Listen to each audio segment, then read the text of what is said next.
Welcome to the second Philosophy in Islam tutorial.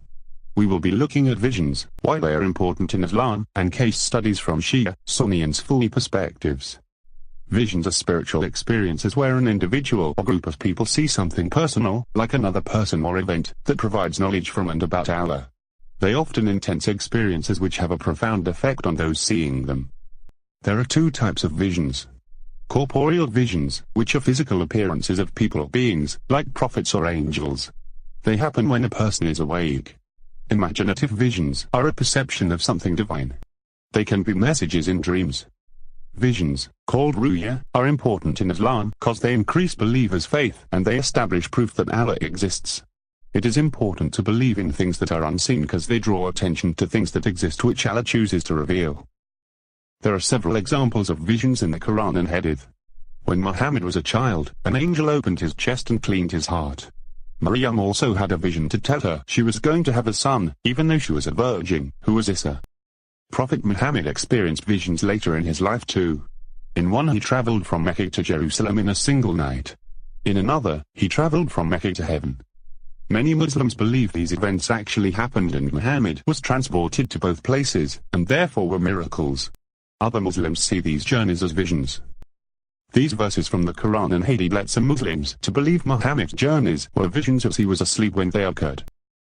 Shia Muslim and lecturer, Zara, says the Quran shows that Allah cannot be seen, but we can still experience His love and mercy. This view is supported by things that Ali said.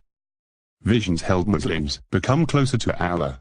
They are unique experiences of Allah's omnipotence. Visions are rare and cannot be brought about by humans. They come directly from Allah and only He can decide when and how they are acquired. Isful was executed in the 10th century for saying he was Allah. Sufis say he was misunderstood. He was expressing himself during a state of spiritual ecstasy. He was submerged in the love of Allah. Sufis would say this experience shows Allah's immanence. Non-religious people, including atheists and humanists, would say that visions are hallucinations, which is perceiving something that is not actually present. They would therefore say visions do not prove Allah exists. Muslims would argue that so many people have experienced visions that they must be real, and therefore evidence of Allah's existence.